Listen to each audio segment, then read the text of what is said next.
If you are wondering if we have dual app feature available on Samsung Galaxy A27, then the answer is yes. We do have dual app feature. You can duplicate some apps on this phone. In order to find this feature, you just have to open the settings on your phone.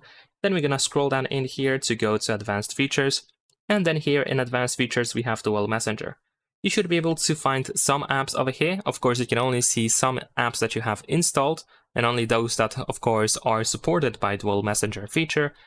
But if you decide to create the second version, if you want to duplicate the app, if you want to clone it, you just have to tap on the switcher on the right side, right next to the app that you want to clone. So we can choose, for example, Facebook over here, and then confirm that you want to install the second copy. Tap on confirm. You can also decide if you want to use the separate contacts list or not.